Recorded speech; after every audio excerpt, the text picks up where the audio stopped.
दोस्तों नमस्कार।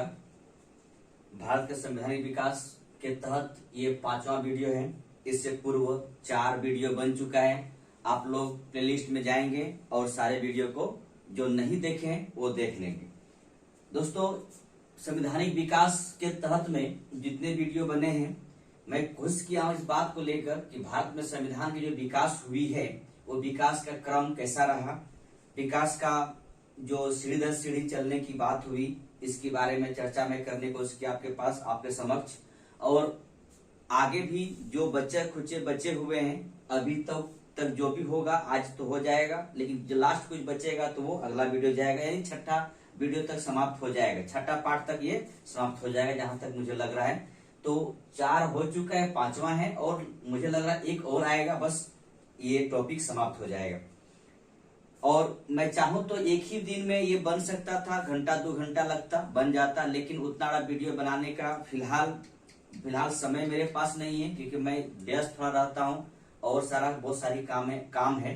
तो इस मैटर को ले इसी वजह से मैं शॉर्ट तो मैं नहीं कर सकता हूं, थोड़ा कम लंबा वीडियो बनाकर आप तक पहुंचा रहा हूं। लेकिन आप लोग सिलसिलेवार से 1 से लेकर 6ठा तक देख लेंगे तो शायद आपका जितने भी प्रश्न हो सके इससे जुड़े हुए वो सारा प्रश्न का आपका हल मिल जाएगा। दोस्तों एक बात तो इतना तय रखेंगे, बीपीएससी हो या यूपीएससी हो या अदर पीसीएस जो भी हो, जैसे झारखंड हो, उत्तर प्रदेश, इन सब, ये मध्य प्रदेश, इन सब एग्जाम में संवैधानिक विकास से एक क्वेश्चन तो रहता है, ध्यान रखेंगे। तो आप लोग और दोस्तों इस बात का भी ध्यान रखेंगे कि एक क्वेश्चन भी आपके लिए मायने रखता है। और अगर वो उस स्टूडेंट से पूछिए कभी जिंदगी में अगर मिल जाए कभी रास्ते में, तो कि 1 नंबर से किसी का छूट गया हो पीटी या मेन या इंटरव्यू, तो आप सोच के देखिए कि उसके दिल में क्या गुजरता होगा, क्या बीतता होगा। तो एक नंबर का मायने कोई मैट्रिक और इंटर एग्जाम नहीं है कि 1 नंबर का मायने नहीं है, एक नंबर का मायने रखता है। इसीलिए ध्यान रखेंगे दोस्तों कि 1 नंबर भी हमारे लिए बहुत ही इंपॉर्टेंट है। ठीक है, चलिए आज का पहला अधिनियम है भारत प्रजा अधिनियम 1892। दोस्तों ध्यान रखेंगे 1892 का जो अधिनियम है, इससे पूर्व मैं एक बात बताना चाहूंगा कि सिपाही विद्रोह 1857 के सिपाही विद्रोह में, इस विद्रोह में कुछ हो ना हो राष्ट्रवाद का झलक दिखाई पड़ता है। ये राष्ट्रवाद का जन्म आपको दिखाई पड़ेगा 1857 सिपाही विद्रोह में।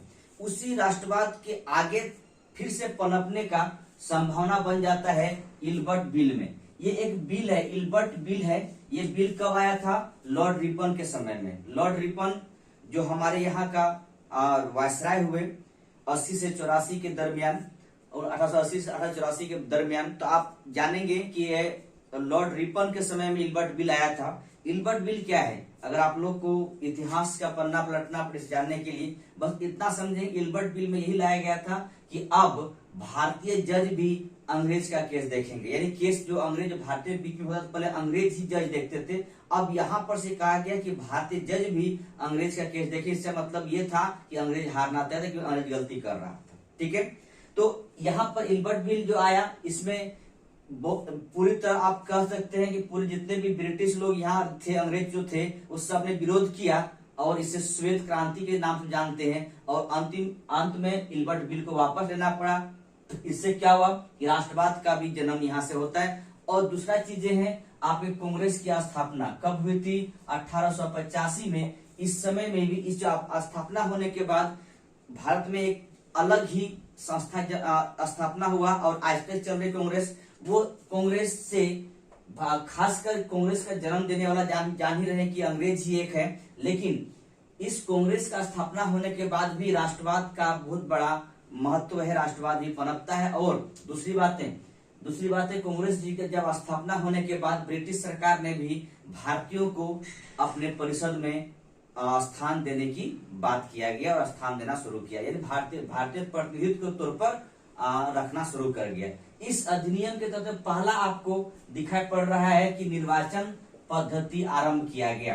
निर्वाचन पद्धति आरंभ किया गया। इस अधिनियम का सबसे महत्वपूर्ण चीजें हैं कि इस अधिनियम में निर्वाचन पद्धति का आरंभ किया। निर्वाचन पद्धति उतना सुदृढ़ तो नहीं था, अप्रत्यक्ष रूप से था। और कहाँ निर्वाचन हो रहा था? विश्वविद्यालय में, नगर पालिकाओं में। इस सब चीज में निर्वाचन हो रहा था, लेकिन वो भी अप्रत्यक्ष था, प्रत्यक्ष नहीं था।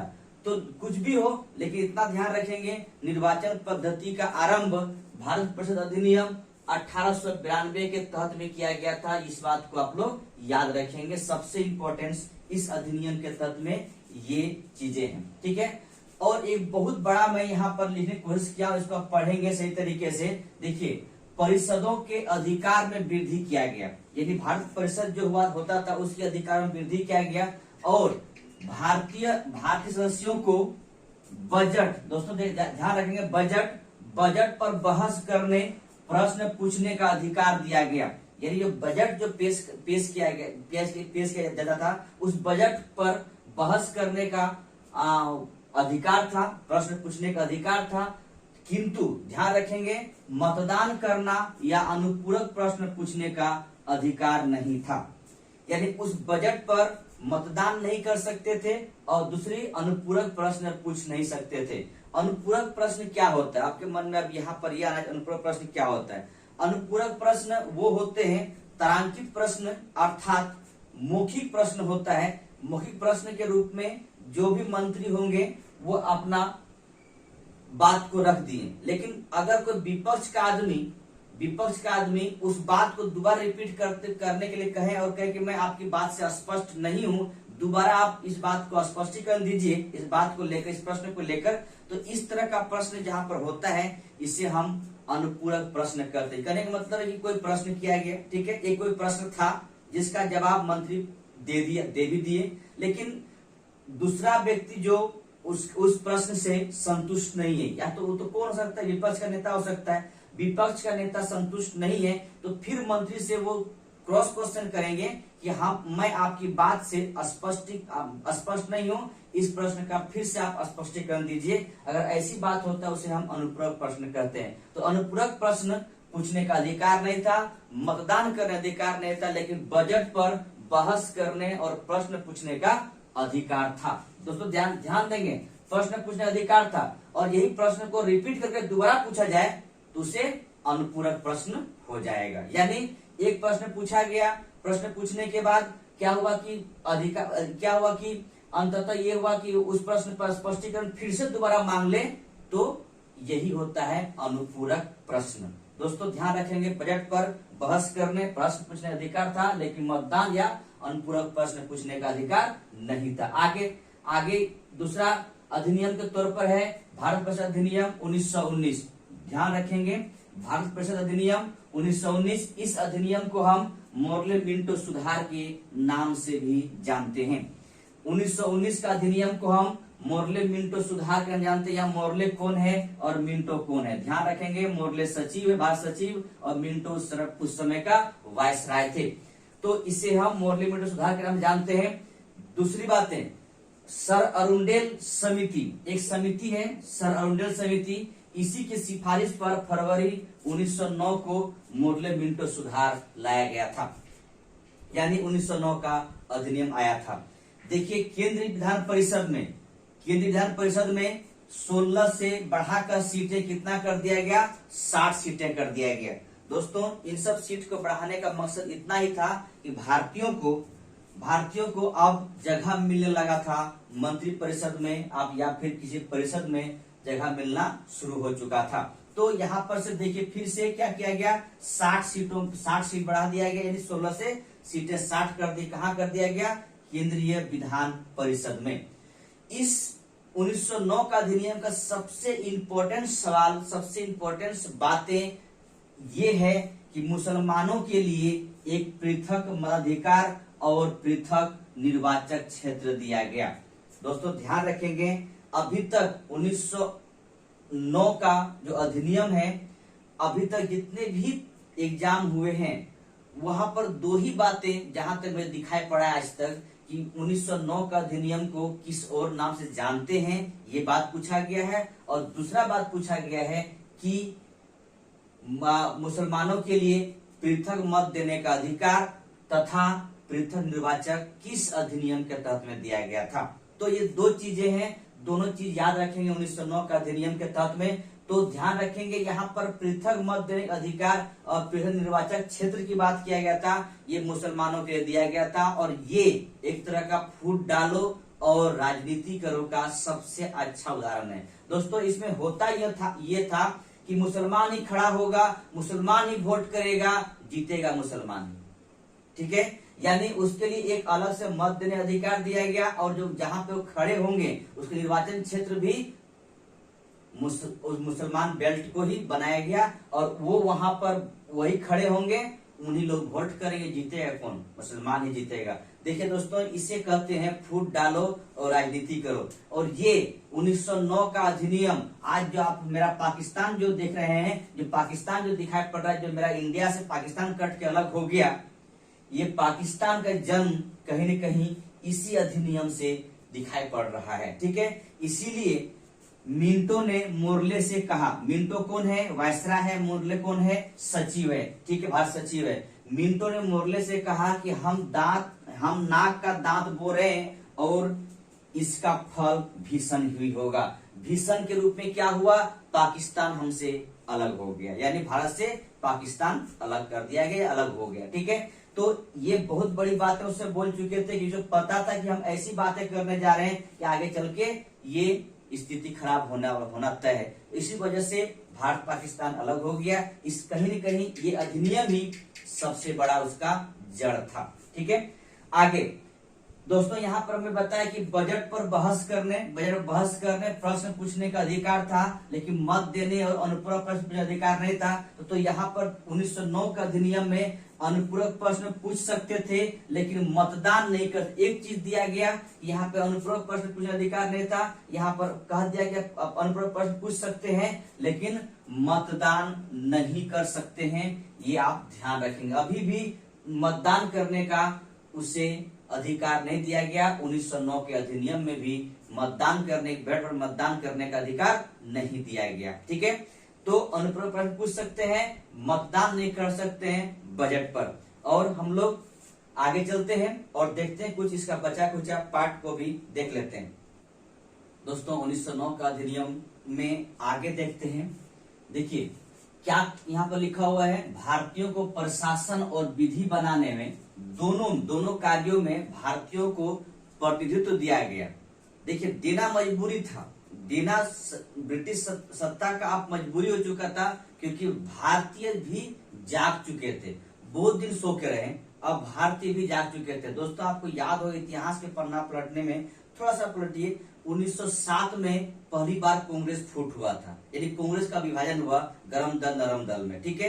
तो और 1907 के बाद ये आया कब है? 1909 में। तो भारतीयों को प्रशासन में और विधि बनाने में उसका प्रतिनिधित्व देना जरूरी है, बिना दिए काम चलता नहीं है अब, क्योंकि बमबारी शुरू हो चुका था इंडिया में भी, भारत में भी, ब्रिटिश सत्ता के खिलाफ, ठीक है। आगे सर्वप्रथम भारत परिषद, दोस्तों ध्यान रखेंगे, सर्वप्रथम भारत परिषद तथा वायसराय कार्यकारिणी परिषद, दो अलग अलग चीजें ध्यान रखेंगे। एक है वायसराय कार्यकारिणी परिषद, एक है भारत परिषद में भारतीयों को भी सम्मिलित किया गया।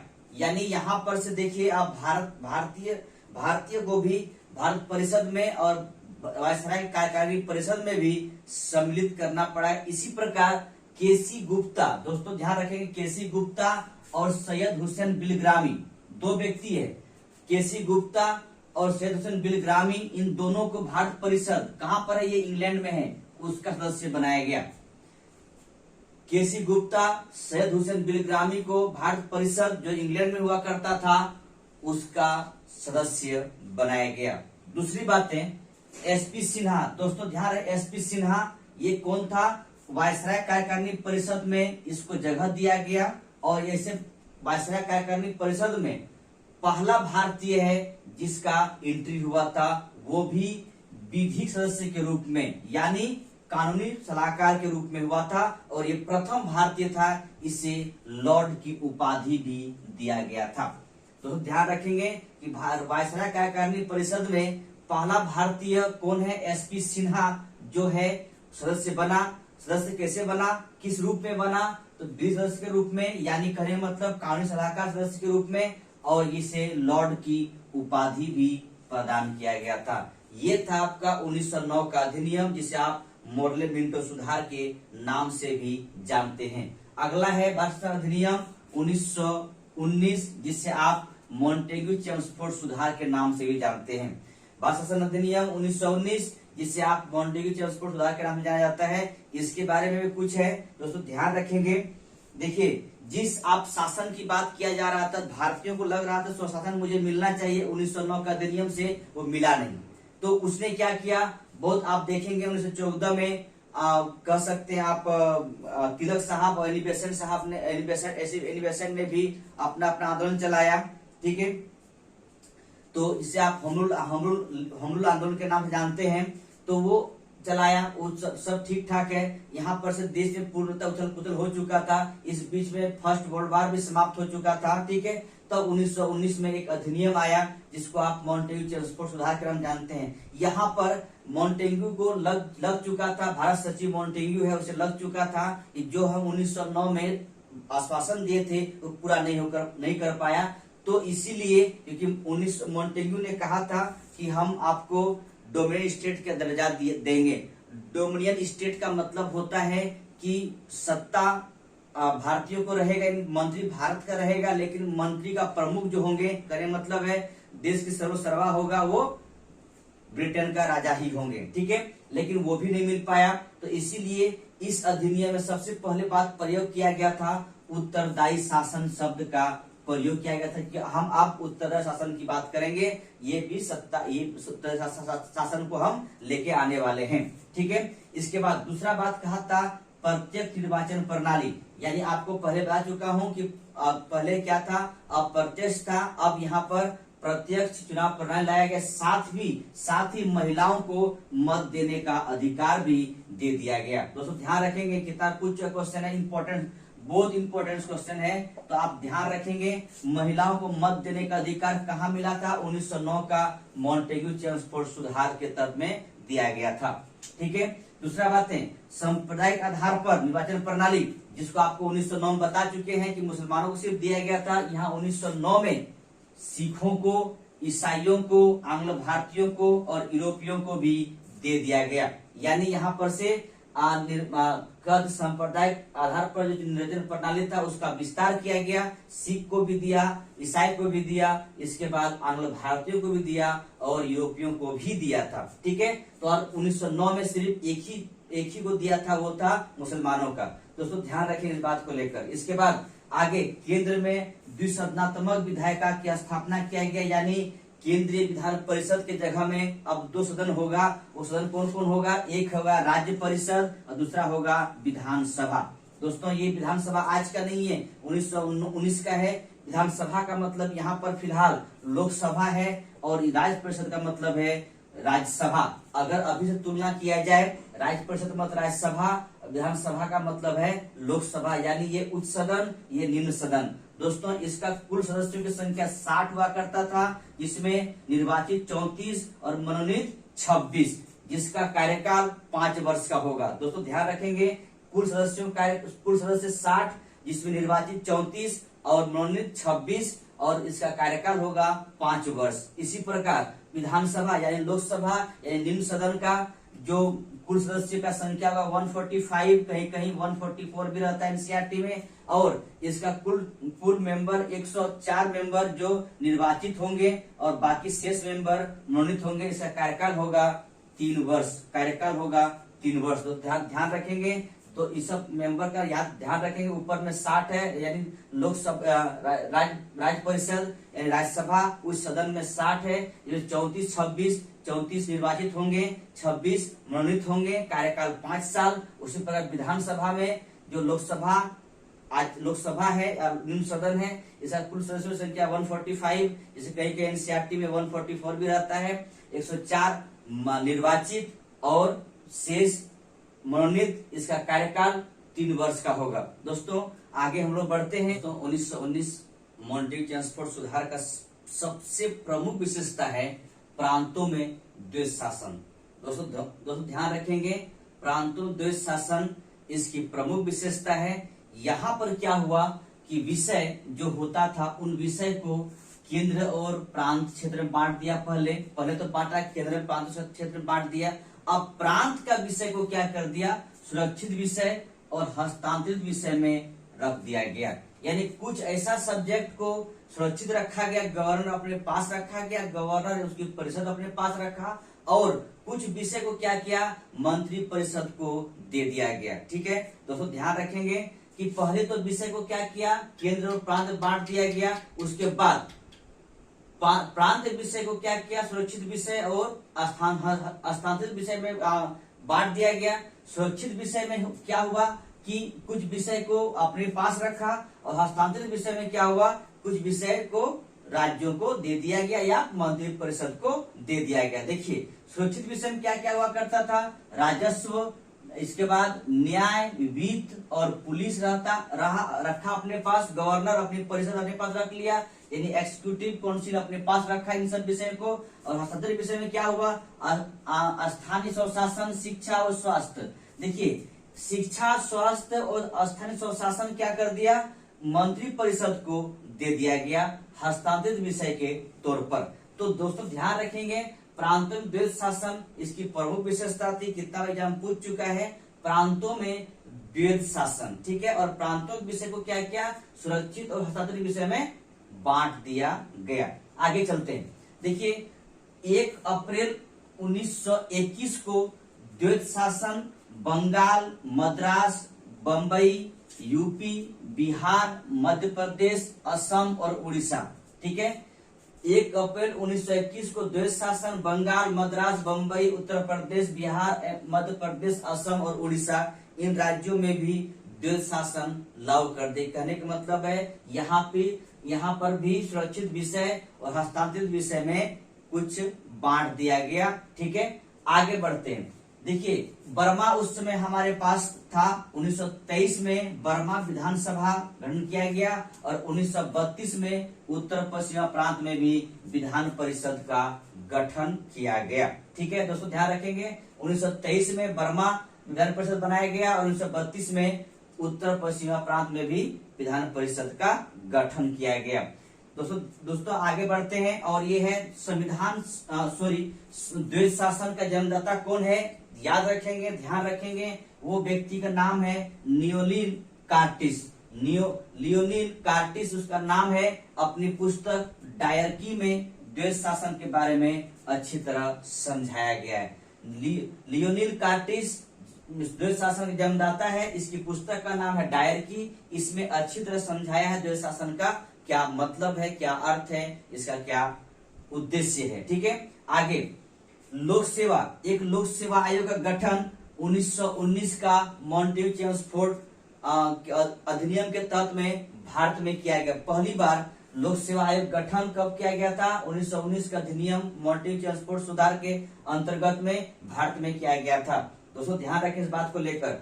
महालेखा परीक्षक जिसको आज CAG कहते हैं, क्या कहा जाता है, भारत सचिव को अधिकार दिया गया एक महालेखा परीक्षक का गठन किया जाए, या क्या बोला जाए, नियुक्ति किया जाए। दोस्तों चाहे तो आप CAG पर एक वीडियो बन चुका है, चाहे तो आप इसी चैनल के माध्यम से आप प्लेलिस्ट में जाएंगे, या CAG को आप सही से देख लेंगे। CAG के ऊपर बहुत अच्छी तरह वीडियो बना है, आप चाहे तो मैं उसका लिंक शेयर भी कर दूंगा, आप देख लेंगे। ठीक है, CAG पर एक अच्छा वीडियो बना हुआ आप लोग देख सकते हैं। इसके बाद पहली बार केंद्रीय बजट और राज्य बजट को अलग किया गया। दोस्तों ध्यान रखेंगे 1919 का अधिनियम मॉन्टेग्यू चेम्सफोर्ड सुधार के अंतर्गत में केंद्रीय बजट और राज्य बजट को अलग किया गया।